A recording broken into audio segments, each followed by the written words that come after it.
guys? I hope you're very fit and fine and you're awesome in your houses. So guys, this is very important to stay in your houses because अभी चाहे lockdown खुल गया है लेकिन फिर भी the coronavirus is not finished because we have not got any vaccine or medicine for this.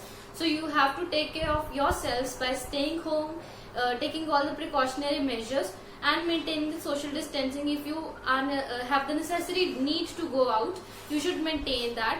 And guys, now I am here with a very amazing video in which we are going to do something different which we haven't been doing so till now. So guys, we are going to start with the chemistry. Yes guys, this is our chemistry time. So guys, this is the first chapter that we are going to start with, and this chapter is the chemical reactions and equations. Guys, this is the first chapter of your syllabus of chemistry. So we are going to start with this chapter now, and this is the chapter that must be included in your syllabus. Even if it gets reduced, ये chapter cut नहीं होगा. So we'll start with this. So guys, for this you have to first understand what is a chemical reaction or what is a chemical equation. Here guys, you need to understand. First of all guys, you know what are chemical changes or physical changes. You have read it earlier too. Chemical changes are those in which the chemically the change is taken place. Means जो जिसके chemicals में change आया हो, chemical configuration में change आया हो, that is something is called as chemical change.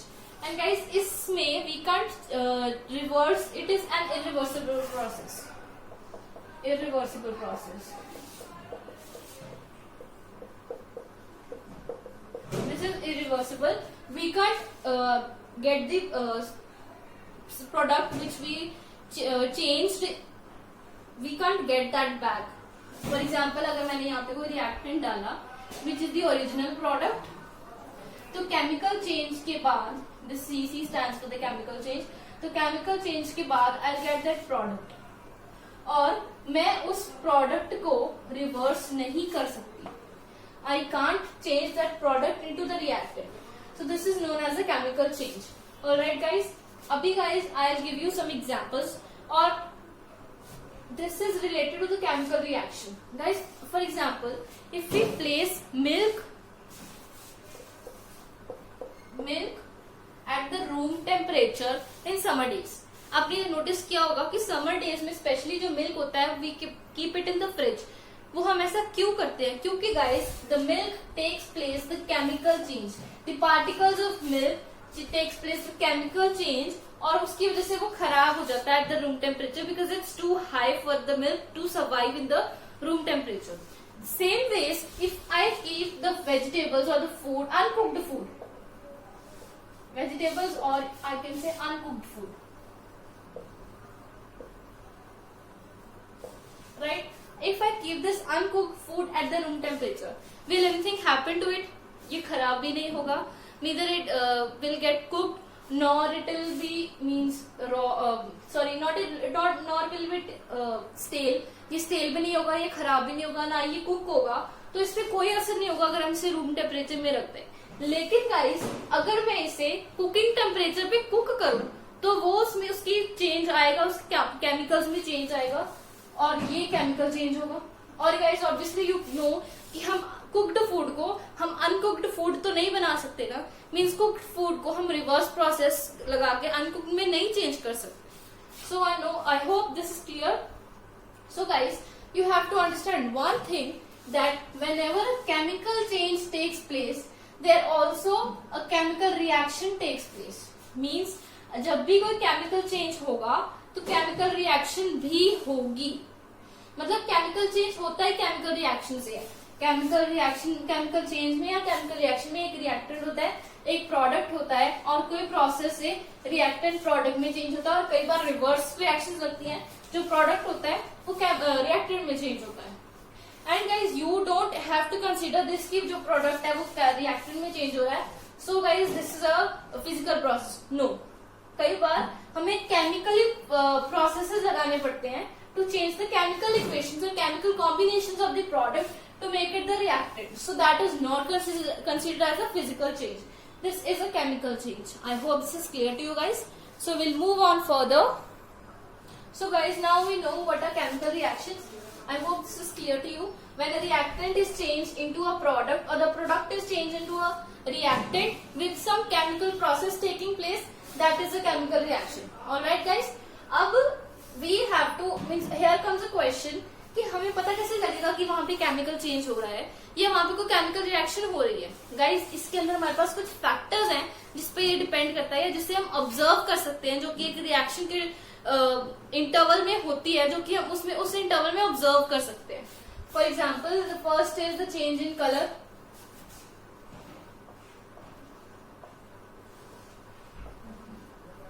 वैसे colour की स्पेलिंग ये होते हैं, but in science it's this. Alright guys, change in state and evolution of gas,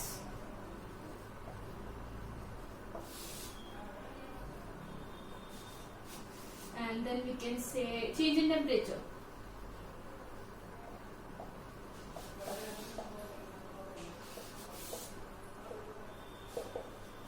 So guys, these are the changes that we can observe during the chemical reaction or a chemical change, जिससे हम जज कर सकते हैं कि what type of chemical change is it और what type of chemical reaction is it.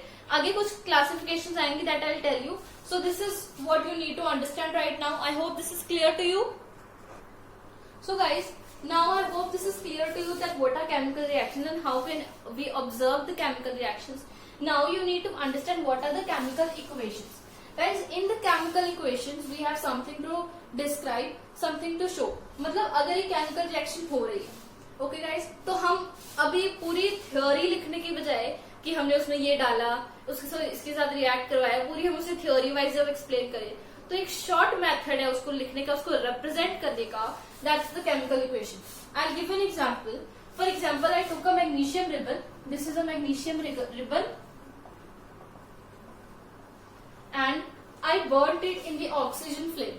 मतलब मैंने इसे ऑक्सीजन के साथ बर्न कर दिया. This is the oxygen that I am providing to it. Alright. So मैंने इसे जब इसे ऑक्सीजन के साथ बर्न किया, so I got the ash. और जो वो एश थी, जो रिजल्टेड मुझे एश मिली, जो प्रोडक्ट मुझे एश मिला, that was magnesium oxide. This was the product that I got. So guys, ये जो मैग्नीशियम ऑक्साइड है, ये जो पूरी रिएक्शन हुई मैग्नीशियम रिबन को जो मैंने ऑक्सीजन से रिएक्ट करवाया, तो मुझे मैग्नीशियम ऑक्साइड मिला. अब मैं इस पूरी चीज को अगर मैं पूरी थ्योरी में इतना बड़ा पैराग्राफ लिख के एक्सप्लेन करूं, that took me a lot of things to add in, that took me a lot of time, and of course we have to elaborate it a lot. So उससे बढ़िया हम एक केमिकल इक्वेशन की form में उसे लिख दें. Equation means something which is on left side and something which is on right side and which is equal. So guys, I can describe और represent this chemical reaction in form of equation. And इसके अंदर मैं लिख सकती हूँ Mg plus O2 and I'll get MgO. Alright guys, I hope this is clear to you. ये मेरे पास मैग्नीशियम था, this is oxygen, I added to it and I got magnesium oxide. Alright, so what will, अभी guys ये equation तो हमने लिख दी. अब ये बैलेंस नहीं है. यू कैन सी यहाँ पे ऑक्सीजन 2 है, मीन्स 2 मॉलिक्यूल्स ऑफ ऑक्सीजन है, यहाँ पे सिर्फ 1 है. Magnesium is balanced. But guys, जब भी हमने अगर इक्वेशन लिखनी है, मैंने आपको बताया इक्वेशन मतलब इक्वल थिंग्स. जो चीज लेफ्ट साइड पे है वही चीज राइट साइड पे है, they both are equal, but they have different configurations, different chemical combinations. So उसको हम बैलेंस आउट करेंगे हमारे, क्योंकि गाइस अब ये नहीं हो सकता कि एक मॉलिक्यूल इवेपोरेट हो गया, ऐसे नहीं हो सकता. अगर हम कुछ डाल रहे तो पूरी तरह रिएक्ट करेगा तभी हमें प्रोडक्ट मिलेगा. पहले भी मिलेगा लेकिन वो पार्शियल प्रोडक्ट होगा. अगर हमें एक इक्वेशन रिप्रेजेंट करनी तो we have to give the complete product. So मैं इसे बैलेंस करूंगी. यहाँ पे आई राइट 2 मीन्स मैंने अब यहाँ पे 2 मैग्नीशियम मॉलिक्यूल्स ले लिए जो कि मेरे पास मैग्नीशियम रिबन से आए. Then I have 2 oxygen molecules, means actually this is one molecule, we represent it as O2 because this is a diatomic particle. तो मैं यहाँ पे 2 लगा दूंगी. तो you can see this is balanced. We have 2 molecules of magnesium, or you can see 2 atoms of magnesium, 2 oxygens, and we have 2 magnesium and 2 oxygen, and this equation is balanced. आगे balancing के भी आएंगे concepts, आगे और classifications of equations और reactions भी आएंगी. So we'll discuss that. I hope this is clear to you right now.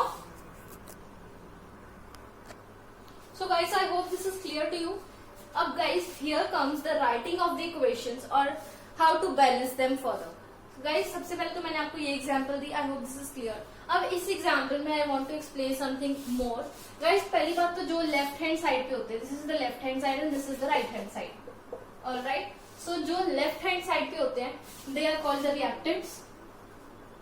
जो केमिकल रिएक्शन जिससे स्टार्ट हो रही है या जो केमिकल रिएक्शन से जा रहे हैं, जिसपे केमिकल रिएक्शन होगी, जिसमें केमिकल चेंजेस होंगे, तो हमें ये मिलेगा और जो हमें मिलेगा that is known as the product.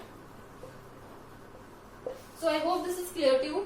And guys, this plus sign here, the plus sign, this means कि हम दो चीजों को रिएक्ट करवा रहे हैं, दो चीजों को कंबाइंड रिएक्ट करवा रहे हैं, तो हमें प्रोडक्ट मिल रहा है. If it is on reactant side then it means कि हम दो चीजों को रिएक्ट करवा रहे हैं और हमें वो प्रोडक्ट मिल रहा है. लेकिन guys, if it is on the right side then it means कि हम उन चीजों जब जो भी हमने रिएक्टेंट्स लिए, जब उनके थ्रू हम केमिकल चेंज के थ्रू हमने जो केमिकल रिएक्शन करवाई, उसके बाद हमें दो अलग अलग प्रोडक्ट्स मिल रहे हैं. This is what we mean when the plus sign is on the right hand side, right, means that it's on the product side. So I hope this is clear to you. Now we have to figure out that how are these reactions balanced. कि ये जो reactions हैं, हम इसे किस ratio में या किस कॉन्सेप्ट के बेसिस पे हम इसे बैलेंस कर सकते हैं. क्योंकि हम यहाँ पे तो हमें पता लग गया, लेकिन कई ऐसी रिएक्शंस भी होती हैं जहाँ पे we can find that stoichiometric constant या जो वो नंबर होता है कि हमें नहीं फाइंड हम कर पाते कि हम किससे इसे मल्टीप्लाई करें कि वो बैलेंस हो जाए. So we have a theory for that. So guys, in class 9 you have must read that law of conservation of mass.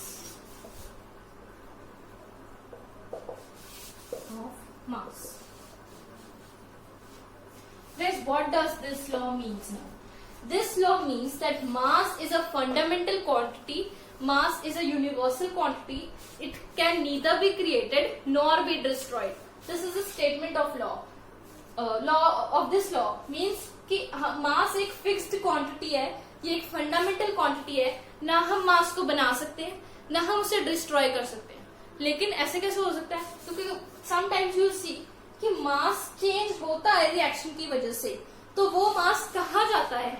ये जो मास है, it can be converted into energy, या ये किसी डिफरेंट स्टेट में कन्वर्ट हो सकता है, लेकिन ये डिस्ट्रॉय नहीं हो सकता, ना ये क्रिएट हो सकता है. Okay, so the reaction, this law states that mass can neither be created and nor be destroyed.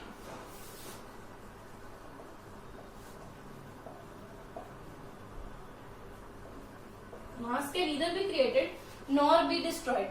Guys, this is the thing that you need to remember throughout this chapter, throughout this concept, because this is the core of this concept.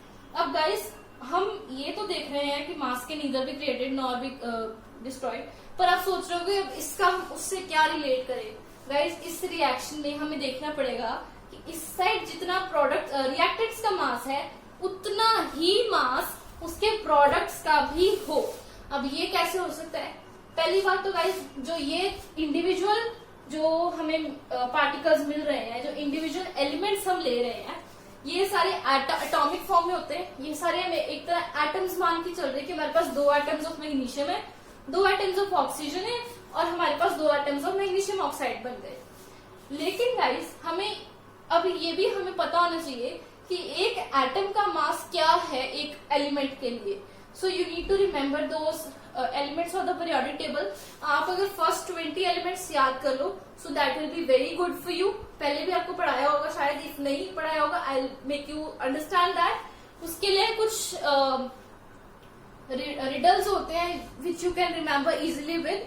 So I tell you that too. First of all guys, यहाँ पे जो हमें देखना पड़ेगा कि जो masses हैं दोनों साइड के इक्वल होंगे. पहली बात, अगर हम देखें, अगर मासेस नहीं भी देखने, so you can see this things. This अगर कोई एलिमेंट्स सेम है दोनों साइड पे, तो उसका मतलब होता है कि उन दोनों का एटॉमिक मास तो सेम ही होगा. क्योंकि अगर एक एटम रिएक्टेंट साइड पे है, एक एटम प्रोडक्ट साइड पे है, दोनों का एटम्स तो सेम काइंड के ही है ना, सेम नेचर के हैं, सेम प्रॉपर्टीज हैं, तो उन दोनों के एटम्स का मास सेम होगा. तो यहाँ पे आप देख सकते हो 2 एटम्स मैग्नीशियम के हैं, यहाँ पे भी 2 एटम्स मैग्नीशियम के हैं, यहाँ पे 2 एटम्स ऑक्सीजन के हैं, यहाँ पे भी हमारे पास 2 एटम्स ऑक्सीजन के हो गए। तो हम देख सकते हैं कि दोनों साइड 2-2 एटम्स हर एक एलिमेंट के हैं, मीन्स दोनों साइड 4 एटम्स हैं हमारे पास। This means this reaction is balanced. So I hope this is clear to you. अब मैं आपको आगे बताती हूँ कि how can we further differentiate, कि हम कैसे आगे बैलेंस कर सकते हैं रिएक्शंस को। So guys, here comes the main method by which you can understand easily how to balance the chemical equations. I'll give you an example. For example, I am taking hydrogen plus oxygen, H2 plus O2, it gives H2O. This is what I get. Guys, हम water बना रहे हैं, मैंने hydrogen का atom लिया, एक मैंने oxygen का एटम लिया और मैंने ये वाटर का एटम बना दिया। अब वाटर मॉलिक्यूल बनाया, this is not an atom, this is molecule. So guys, पहले हमें पता है कि ये दोनों डायटोमिक एटम्स हैं, दोनों डायटोमिक एटम्स हैं, ये दोनों डायटोमिक मॉलिक्यूल्स हैं। सपोज मैंने ये मॉलिक्यूल लिया, ये मॉलिक्यूल लिया, इन दोनों को कंबाइन किया, मेरा ये मॉलिक्यूल बन गया। अब गाइस, हमें ये तो पता है कि ये दोनों डायटोमिक मॉलिक्यूल्स हैं, लेकिन आप ये देख सकते हो कि एटॉमिक वाइज यहाँ पे 2 एटम्स हैं, मतलब हमें पता है कि एक मॉलिक्यूल में 2 एटम्स होते हैं। ये आपने पहले भी पढ़ा है कि एक मॉलिक्यूल में 2 एटम्स होते हैं। 1 molecule can consist of 2 atoms. So guys, here we consider it as 2 atoms of hydrogen, which makes 1 atom of hydrogen, 1 molecule of hydrogen. Here 2 atoms of oxygen makes 1 molecule of oxygen, and here 2 atoms of hydrogen and 1 atom of oxygen. This makes out to be 1 molecule of water. So guys, what we need to do now कि हम ये balance कर दें, क्योंकि we can see यहाँ पे हमारे पास 4 atoms हैं, यहाँ पे हमारे पास 3 हैं, 2 हाइड्रोजन की 1 ऑक्सीजन का, यहाँ पे 2 ऑक्सीजन है 2 हाइड्रोजन है, मीन्स टोटल 4 मॉलिक्यूल्स हैं, 4 एटम्स हैं। तो अब हम क्या करें? First of all you need to just figure out कि क्या हमें कम है, इस साइड पे प्रोडक्ट साइड पे क्या लैग कर रहा है, कौन सी ऐसी चीज है जो कि क्वांटिटी में कम है।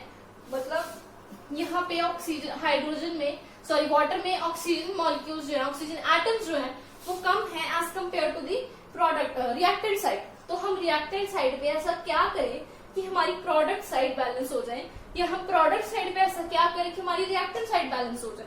मीन्स हम दोनों को इक्वल करना है। तो हम कैसे कर सकते हैं गाइस?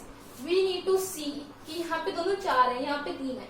अब इन दोनों में 12 is common, but we don't know, obviously 4 into 3 is 12, but हम देख सकते हैं कि 12 से छोटा कोई ऐसा नंबर है कि अगर हम उसे इस साइड किसी भी साइड हम उससे मल्टीप्लाई करें, और गाइस जिस नंबर्स हम किसी भी एटम या मॉलिक्यूल को मल्टीप्लाई करते हैं उसे कहते हैं stoichiometric constant.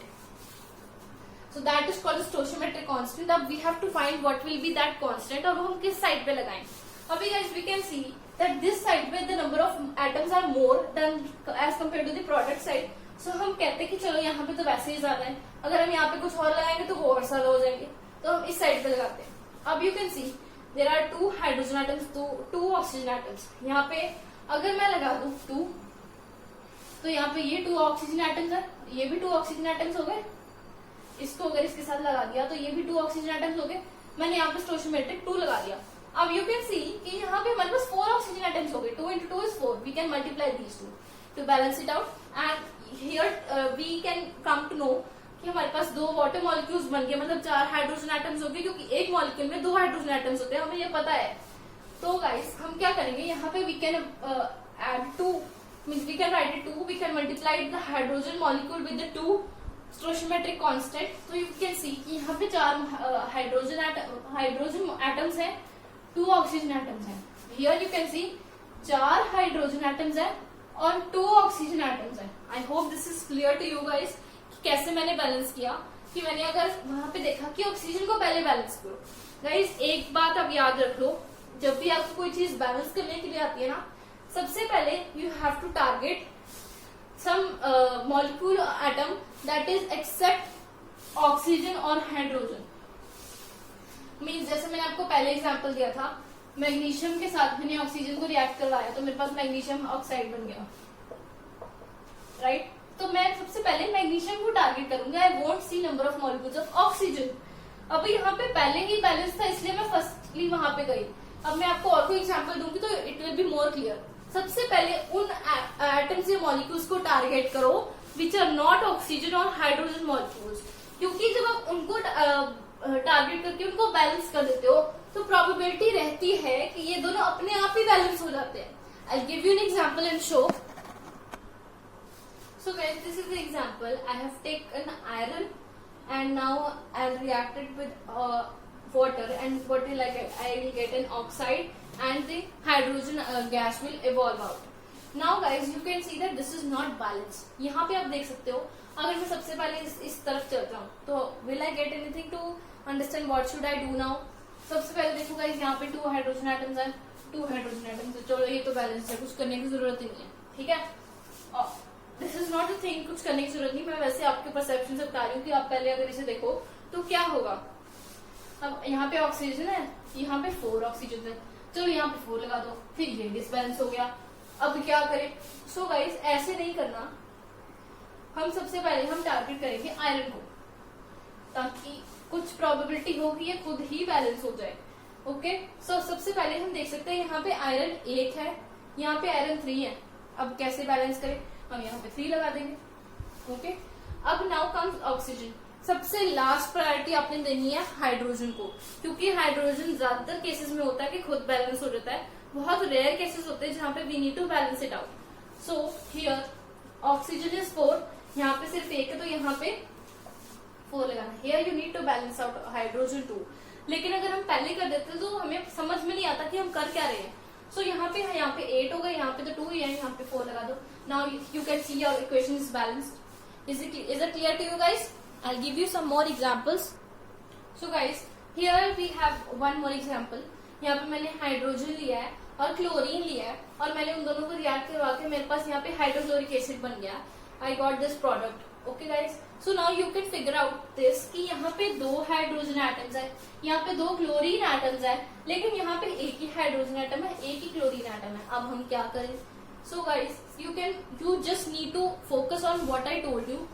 Always first focus on non-oxygen or non-hydrogen atoms, then focus on oxygen atoms, and at last give the priority to the hydrogen atom.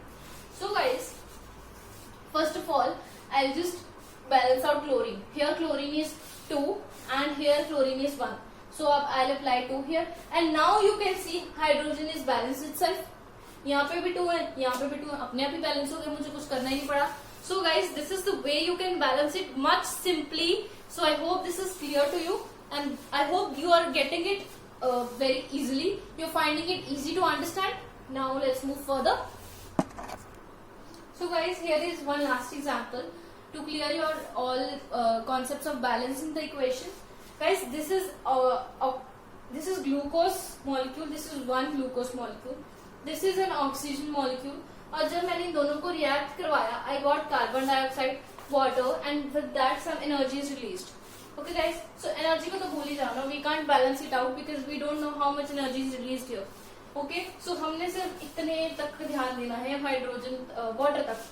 So guys, सबसे पहले मैंने आपको बोला है ऑक्सीजन और हाइड्रोजन एटम्स को अभी टारगेट नहीं करना, सबसे पहले नॉन ऑक्सीजन और नॉन हाइड्रोजन एटम्स को टारगेट करो। और यहाँ पे हमारे पास है carbon which is a non hydrogen atom और मॉलिक्यूल। यू कैन सी यहाँ पे हमारे पास एटम है कार्बन का।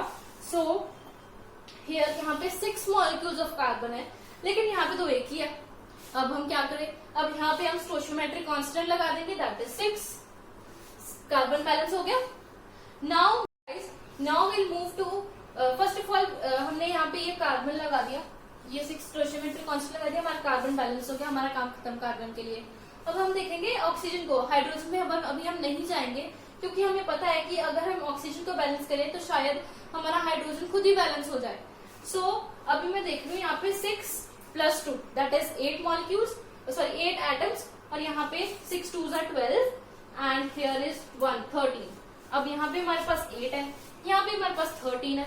अब 8 और 13 में तो कुछ कॉमन ही नहीं है, हम क्या करें? अब इफ वी सी कि अगर यहाँ पे हम ये 13 है, 12 एंड 1 13, ये 6 और ये 2, अगर मैं करूँ 6 2s are 12 + 6, no this will be 12 + 6 18 and this will be 12 plus यहाँ पे अगर मैं 6 लगा दूँ 12 + 6 18। यस गाइस, अब देखो गाइस, यहाँ पे हम देख सकते हैं कि अगर मैं यहाँ पे 6 यहाँ पे है, 2 यहाँ पे है, ये हो जाएगा 8 और अगर मैं यहाँ पे 6 लगा दूं, टोटल कितने होंगे यहाँ पे, इस साइड पे कितने टोटल होंगे, क्योंकि यहाँ पे पहले 8 बन रहे थे, वहां पे 13 बन रहे थे, कुछ भी कॉमन नहीं है। अब हम क्या करें, तो मैंने क्या किया, यहाँ पे मैंने 6 लगा के देखा कि चलो ट्राई करके देखते हैं इससे होता है कि नहीं होता।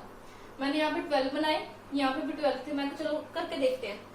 यहाँ पे 6 और आ गई, हो गई 18। अब यहाँ पे तो 12 ऑलरेडी है, यहाँ पे अगर हम 6 और ऐड करते हैं हमारे 18 हो जाएंगे, हमारा काम खत्म। यहाँ पे 6 लगा दिया, 18, काम खत्म, हो गया बैलेंस। अब आप देखो कि हमारा जो हाइड्रोजन है वो खुद ही बैलेंस हो गया, हमें कुछ करने की जरूरत नहीं पड़ी। यहाँ पे भी 12 है, यहाँ पे भी 12 है, 6 2 12, यहाँ पे भी 12 है। गाइस ये याद रखो, कुछ अगर स्टोइचियोमेट्रिक कांस्टेंट के साथ जो उसके फुट में होता है, जो एटम के फुट में जो नंबर होता है उसको हमेशा मल्टीप्लाई करते हैं। और अलग अलग एटम्स जो होते हैं, अलग अलग मॉलिक्यूल्स में अगर कोई सेम एटम्स हो तो उसे हम ऐड करते हैं। जैसे यहाँ पे ऑक्सीजन अलग था, यहाँ पे ऑक्सीजन अलग था, तो मैंने 6 + 2 8 किया। लेकिन जब मैंने यहाँ पे 6 लगाया तो 6 2 12 किया, मल्टीप्लाई किया मैंने यहाँ पे। So I hope this is clear to you. So this is just type of hit and trial method कि आप कैसे इसको कर सकते हो। क्योंकि मैंने यहाँ पे ट्राई करके देखा कि चलो 6 से करके देखते हैं, क्योंकि यहाँ पे भी 12 है, यहाँ पे भी 12 कंप्लीट करके देखते हैं। यहाँ पे 6 18 हो जाएंगे, अगर मैं यहाँ पे 6 लगाऊं तो भी 18 हो जाएंगे। So it is done. So I hope this is clear to you. और खुद ही देखो हाइड्रोजन भी बैलेंस हो गया है।